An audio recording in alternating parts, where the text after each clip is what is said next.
Tea கடை kitchen சொந்தங்களுக்கு வணக்கம். தைப்பொங்கல் வருது. விழாக்காலங்கள் அப்படின்னாலே நம்ம வீட்டில் நம்ம கையால் ஏதாவது ஒரு ஸ்வீட் செய்யணும்னு நினைப்போம்.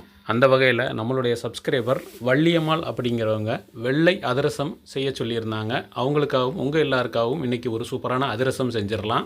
வணக்கம். நீங்கள் நம்ம டீ கடை கிச்சனில் சூப்பரான பெர்ஃபெக்டான முறையில் அருமையாக ஒரு அதிரசம் செய்ய போகிறோம். அந்த அதிரசத்துக்கு இந்த மாவு எந்த அளவுக்கு அரைச்சி பக்குவமாக ரெடி பண்ணணும் அப்படின்றத ரொம்ப கவனிக்க வேண்டியது. அந்த வகையில் இன்றைக்கி நம்ம எடுத்துக்கக்கூடிய அரிசி வந்து 1/2 கிலோ எடுத்திருக்கோம்.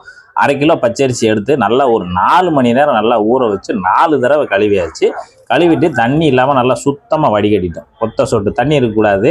லேசான இந்த ஈரம் இருந்தால் போதும். ஆனால் ரொம்பவும் ஈரமாக இருந்துடக்கூடாது. நல்லா இல்லாட்டி கூட நீங்கள் ஒரு துணியில் காட்டன் துணியில் போட்டு உலர வச்சுக்கலாம்.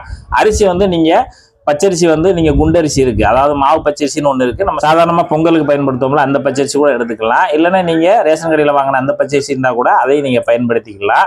இப்போ நமக்கு நல்லா தண்ணி எல்லாம் வடிகட்டியாச்சு. இப்போ அதை அப்படியே எடுத்துகிட்டு வந்து நம்ம எடுத்துக்கக்கூடிய அரிசியை 2 ரவுண்டாக அரைச்சிக்கலாம். இப்போ பெரிய மிக்சி ஜாரில் சேர்த்துருவோம். பாதி அளவு சேர்த்தாச்சு.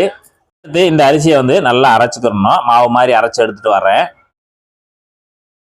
மாவு நல்லா நைஸாக அரைச்சி எடுத்துகிட்டு வந்தாச்சு. பார்த்தீங்கன்னா அப்பப்போ நீங்கள் ஒரு இந்த மாதிரி ஸ்பூன் விட்டு கலந்து விட்டு நல்லா அரைக்கணும். இந்த மாதிரி இருக்கணும். இப்போ அரைச்சி எடுத்துகிட்டு வந்த மாவை அதிரசத்துக்கு மாவு கிண்டி வைக்கிறதுக்கு பாத்திரம் நம்ம ஒரே இதாக எடுத்துட்டோம். இப்போ இந்த கிண்டி வைக்கிற பாத்திரத்தில் தான் இந்த மாவு ஜலிக்க போகிறோம். ஜல்லடை கொஞ்சம் பெரிய கண்ணு உள்ளதை எடுத்துக்கோங்க. லேசாக அந்த மாதிரி சொரப்பாக இருந்தால் தான் நமக்கு அதிரசம் நல்லாயிருக்கும். ரொம்ப வலுவலுன்னுலாம் இருக்க வேண்டாம். அந்த மாதிரி கொஞ்சம் எடுத்துக்கோங்க. எதுக்கு நம்ம ஜலிக்கிறோம் அப்படின்னு, நம்ம வீட்டில் அரைக்கும் போது 1-2 அந்த அரிசி 1-2 இருக்கும், ரொம்ப பெருசாக இருக்கும். அதுக்காக தான் நம்ம இந்த இடத்துல ஜலிச்சிட்டோம் அப்படின்னா நமக்கு நல்லாயிருக்கும். அதுக்காக இந்த இடத்துல ஜலிச்சிடலாம். ஈரமாவுன்றதுனால நம்ம இந்த மாதிரி ஜல்லடையில் போட்டு ஒரு ஸ்பூனு இல்லைன்னா கைட்டை இந்த மாதிரி தேய்ச்சி விட்டோம்னா நமக்கு எல்லா மாவும் நல்லா அப்படியே ஃப்ளோவாக அந்த சட்டியிலே விழுந்துடும். இப்போ ஒரு ரவுண்டு நம்ம அரைச்ச மாவை இந்த மாதிரி நல்லா ஜலிச்சாச்சு. பார்த்தீங்கன்னா மாவு நல்லா சூப்பராக ரெடியாகி இந்த மாதிரி இருக்கணும்.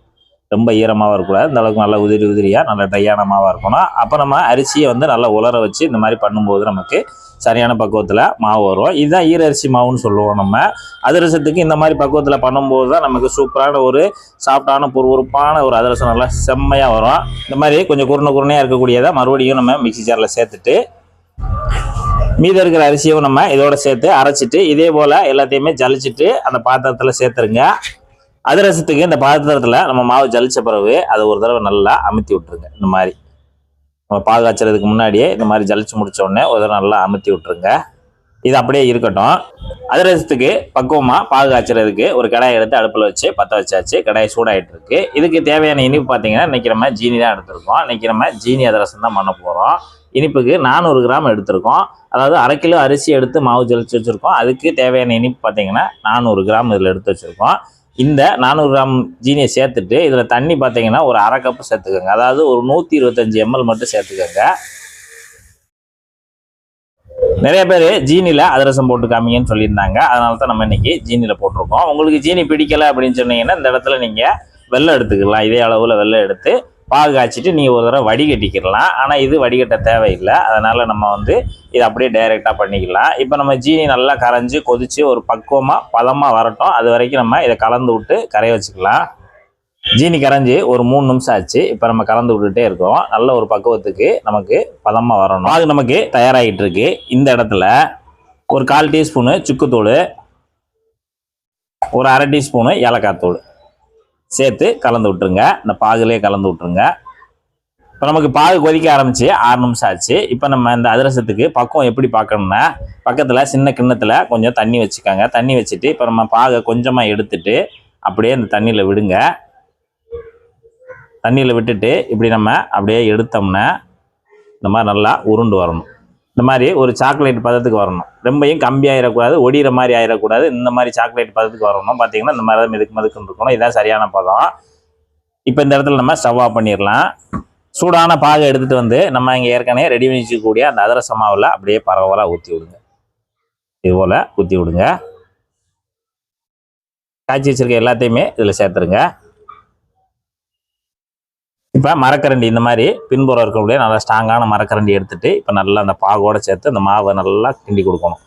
பாகோடு சேர்த்து மாவை கிண்டி கொடுக்கும்போது நமக்கு டைட் ஆகும். அதனால் நல்லா ஸ்ட்ராங்காக பாத்திரத்தை பிடிச்சிக்கோங்க. பிடிச்சிட்டு இந்த மாதிரி நல்லா கிண்டி கொடுங்க. எல்லா மாவுலையும் அந்த பாகு மிக்ஸ் ஆகிற மாதிரி இந்த மாதிரி நல்லா மாவை எடுத்து விட்டு இந்த மாதிரி கிண்டி கொடுத்துக்கிட்டே இருங்க.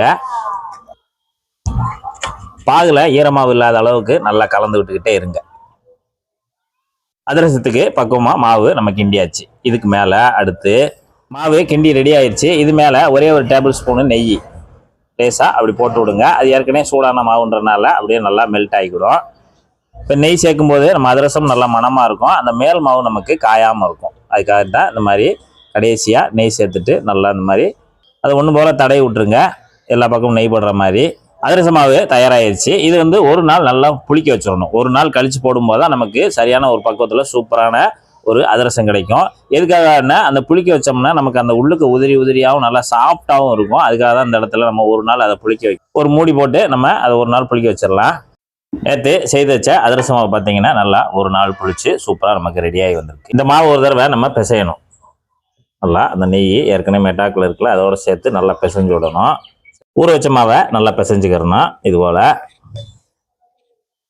அதிரச மாவு நல்லா பக்குவமா இந்த மாதிரி நல்லா பிசைஞ்சுக்கணும். கொஞ்சம் கெட்டியான பதத்துக்கு. ஒருவேளை நீங்க பிசைஞ்சு வச்ச மாவு கொஞ்சம் லூஸா இருக்குன்னு தெரிஞ்சா கொஞ்சமா அரிசி மாவு சேர்த்து நல்லா கெட்டியா பிசைஞ்சுக்கங்க. ஏன்னா வந்து அந்த இடத்துல நீங்க மேட்ச் பண்றதுக்காக என்ன செய்யணும்னு தெரியாம இருக்கக்கூடாதுல, அதுக்காக சொல்றேன். மாவு நமக்கு சரியான பக்கத்துல இருக்கு. அதிரசம் முங்குற அளவுக்கு எண்ணெய் இருந்தால் போதும். எண்ணெயோட சூடு பார்த்தீங்கன்னா நல்லா மீடியமாக தான் இருக்கணும். ரொம்ப ஹெவியாக இருந்துடக்கூடாது. ஏன்னா சட்டுன்னு கறியும் உள்ளே வேகாது. அதனால் மீடியமான ஹீட்டில் வச்சுக்கணும். அடுப்பு அதே மாதிரி மீடியத்தில் வச்சுக்கணும்.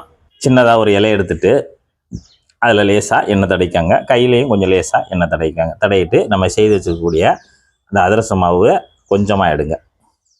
இந்த மாதிரி சின்ன சின்ன உருண்டைகளாக எடுத்தால் போதும். ரொம்ப பெரிய உருண்டைகள்லாம் விட்டால் அதிரசம் பெருசு பெருசாக வரும். அப்புறம் எண்ணெய் நிறையா சேர்க்க வேண்டியிருக்கும். உள்ளுக்கு ரொம்ப மாவாக இருக்கிற மாதிரி இருக்கும். இந்த மாதிரி சின்ன உருண்டையாக ஒன்று எடுத்துட்டு அந்த இலையில வச்சுட்டு நல்லா இந்த மாதிரி விரல்கிட்ட நல்லா வட்டம் பண்ணி விடுங்க. நல்லா லேசாக அந்த அளவுக்கு அந்த கணம் இருந்தால் போதும். இந்த கணத்துக்கு வட்டம் பண்ணிவிட்டு லேசாக ஒரு சின்னதாக ஓட்டை மட்டும் போட்டுட்டு அப்படியே இலையிலேருந்து பெரட்டி விடுங்க. பெரட்டி விட்டு அப்படியே எடுத்துகிட்டு வந்து நம்ம சொன்ன அளவில் மீடியமான ஹீட்டில் மெதுவாக உள்ளே இறக்கிடுங்க. இதே போல் டக்கு டக்குன்னு நம்ம எடுத்து போடணும்.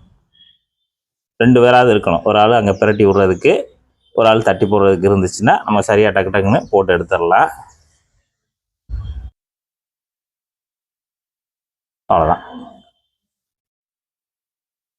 இப்போ நம்ம ஒரு 5 பீஸு உள்ள தட்டி போட்டாச்சு. தட்டி போட்டுட்டு பார்த்தீங்கன்னா நம்ம அந்த போட்டது ரெடியாக இருக்குது. அதை திருப்பி விட்டுறலாம். நம்ம லேசாக ப்ரௌனாக வந்தோடனே திருப்பி விட்டுறலாம். அடுத்தடுத்து இதையும் திருப்பி விட்டுறலாம். நம்ம போட்டது அடுத்தடுத்து போட்டது அந்த மாதிரி பார்த்து தான் நம்ம புரட்டி விடணும். இப்போ அடுத்தடுத்து போட்டதை இந்த மாதிரி புரட்டி விட்டுடலாம். அடுப்பு வந்து மீடியத்திலே இருக்கட்டும். இப்போ நம்ம இது போட்டது சூப்பராக ரெடி ஆகிடுச்சு. பார்த்தீங்கன்னா நல்லா ப்ரௌனாக இந்த அளவுக்கு ரெடி ஆகிடுச்சு. இப்போ தனியாக எடுத்துடலாம். இது போல் ஒன்று ஒன்றா ரெடியான பிறகு தான் எடுக்கணும். இப்போ ஒரு திருப்பி விட்டுடலாம். இன்னும் ரெடி ஆகலை. பார்த்தீங்கன்னா இந்த மாதிரி லைட்டான பபுள்ஸ் தான் வரும். இந்த சமயத்தில் நம்ம எடுத்துடலாம். இது கிட்டத்தட்ட ரெடி ஆகிறதுக்கு 3லேருந்து ஒரு 4 நிமிஷம் தான் டயர்ட் எடுக்கும். அதனால் இந்த மாதிரி சூப்பராக ப்ரௌனாக ரெடி ஆனோடனே எல்லாத்தையும் வரிசையாக எடுத்துடலாம். அப்படியே பல நல்லா அருமையாக இருக்குது. அப்படியே சாப்பிடவும் சும்மா செம்மையாக இருக்கும். நம்ம இப்போ தான் அதிரசம் சுட்டோமா, சுட்ட உடனே சாப்பிடும்போது அந்த மேலே கூட நல்லா கிறிஸ்பியாக இருக்கும். கொஞ்சம் நேராக அது அப்படியே நம்ம நார்மலாக நல்லா அது பூரா அமைஞ்சு சூப்பரான ஒரு மென்மையான அதிரசமாக இருக்கும். இதே போல் இதே மெத்தடில் நீங்களும் ஒரு சூப்பரான அதிரசம் செய்து சாப்பிட்டு பார்த்துட்டு எப்படி இருந்துன்றதை மறக்காம கமெண்ட்ல சொல்லுங்கள். நன்றி, வணக்கம்.